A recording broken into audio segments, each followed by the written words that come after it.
ಈ ಅಧಿಕಾರಿಗಳೇ ಹೀಗೆ ನೋಡಿ, ಊರೆಲ್ಲ ಕೊಳ್ಳೆ ಹೊಡೆದ ಮೇಲೆ ಊರು ಬಾಗಿಲು ಮುಚ್ಚಿದ್ರು ಅಂತಾರಲ್ಲ, ಹಂಗಾಯ್ತು ಇವ್ರ ಕತೆ. ಈ ಊರಲ್ಲಿ ಆ ರೋಗದಿಂದ ಸತ್ತ ಮೇಲೆ ಅಲರ್ಟ್ ಆಗಿದ್ದಾರೆ. ಇನ್ನು ಅಧಿಕಾರಿಗಳಿಗೆ ಜನ ತರಾಟೆಗೆ ತೆಗೆದುಕೊಂಡಿದ್ದು ಹೇಗೆ ಗೊತ್ತಾ? ಈ ಸ್ಟೋರಿ ನೋಡಿ.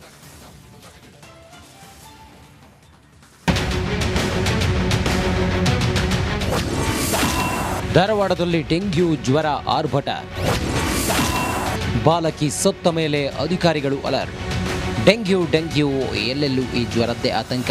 ಈ ನಡುವೆ ಡೆಂಗ್ಯೂನಿಂದ ಧಾರವಾಡದ ಮುಮ್ಮಗಟ್ಟಿ ಗ್ರಾಮದ 4 ವರ್ಷದ ಬಾಲಕಿ ಮೃತಪಟ್ಟಿದ್ದಾಳೆ. ಮುಮ್ಮಿಗಟ್ಟಿ ಗ್ರಾಮದಲ್ಲಿ ಮೂಲಭೂತ ಸೌಕರ್ಯ ಮಾಯವಾಗಿದ್ದು ಆರೋಗ್ಯಾಧಿಕಾರಿಗಳು ಇದೀಗ ಗ್ರಾಮಕ್ಕೆ ಎಂಟ್ರಿ ಕೊಟ್ಟಿದ್ರು. ಇನ್ನು ಡಿಎಚ್ಒ ಡಾಕ್ಟರ್ ಶಶಿಗೆ ಮೃತ ಬಾಲಕಿ ತಂದೆ ಬಸವರಾಜ್ ತೀವ್ರ ತರಾಟೆಗೆ ತೆಗೆದುಕೊಂಡ್ರು.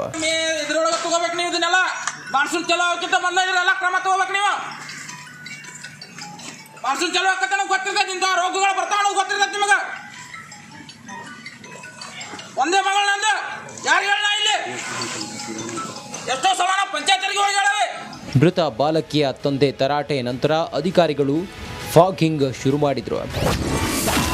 ಶಿವಮೊಗ್ಗದಲ್ಲಿ ಡೆಂಗ್ಯೂಗೆ ಮೊದಲ ಬಲಿ. ಶಿವಮೊಗ್ಗದಲ್ಲಿ ಡೆಂಗ್ಯೂಗೆ ಆರೋಗ್ಯ ಇಲಾಖೆಯ ಸಿಬ್ಬಂದಿಯೇ ಬಲಿಯಾಗಿದ್ದಾರೆ.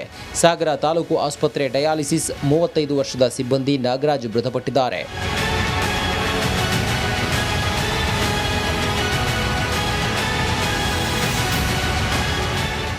ಒಟ್ಟಾರೆ ರಾಜ್ಯದ ಹಲವೆಡೆ ಡೆಂಗ್ಯೂ ಪ್ರಕರಣಗಳು ಹೆಚ್ಚಾಗ್ತಾ ಇದ್ದು, ಇನ್ನಾದರೂ ಆರೋಗ್ಯ ಇಲಾಖೆ ಕ್ರಮ ಕೈಗೊಳ್ಳಬೇಕಿದೆ.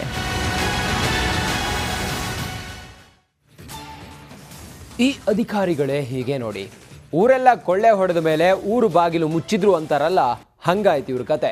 ಈ ಊರಲ್ಲಿ ಆ ರೋಗದಿಂದ ಸತ್ತ ಮೇಲೆ ಅಲರ್ಟ್ ಆಗಿದ್ದಾರೆ. ಇನ್ನು ಅಧಿಕಾರಿಗಳಿಗೆ ಜನ ತರಾಟೆಗೆ ತೆಗೆದುಕೊಂಡಿದ್ದು ಹೇಗೆ ಗೊತ್ತಾ? ಈ ಸ್ಟೋರಿ ನೋಡಿ.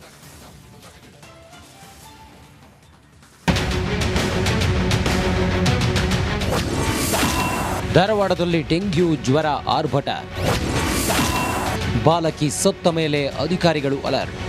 ಡೆಂಗ್ಯೂ ಎಲ್ಲೆಲ್ಲೂ ಈ ಜ್ವರದ್ದೇ ಆತಂಕ. ಈ ನಡುವೆ ಡೆಂಗ್ಯೂನಿಂದ ಧಾರವಾಡದ ಮುಮ್ಮಗಟ್ಟಿ ಗ್ರಾಮದ 4 ವರ್ಷದ ಬಾಲಕಿ ಮೃತಪಟ್ಟಿದ್ದಾಳೆ.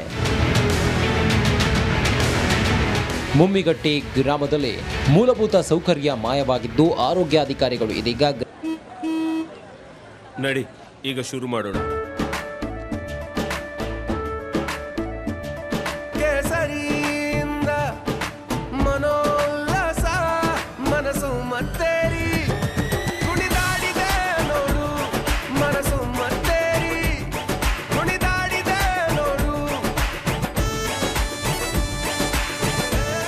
ಕ್ಷಣವೂ ಆಚರಿಸಿ ಕೇಸರಿ ಹಬ್ಬ.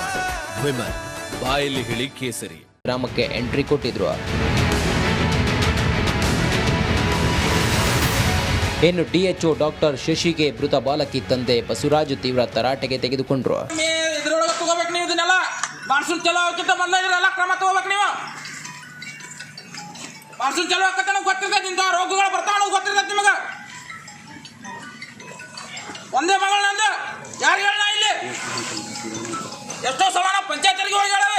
ಮೃತ ಬಾಲಕಿಯ ತಂದೆ ತರಾಟೆ ನಂತರ ಅಧಿಕಾರಿಗಳು ಫಾಗಿಂಗ್ ಶುರು ಮಾಡಿದ್ರು.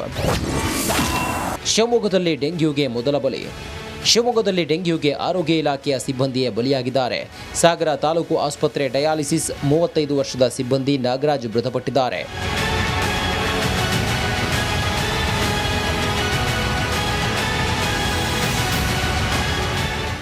ಒಟ್ಟಾರೆ ರಾಜ್ಯದ ಹಲವೆಡೆ ಡೆಂಗ್ಯೂ ಪ್ರಕರಣಗಳು ಹೆಚ್ಚಾಗ್ತಾ ಇದ್ದು, ಇನ್ನಾದರೂ ಆರೋಗ್ಯ ಇಲಾಖೆ ಕ್ರಮ ಕೈಗೊಳ್ಳಬೇಕಿದೆ.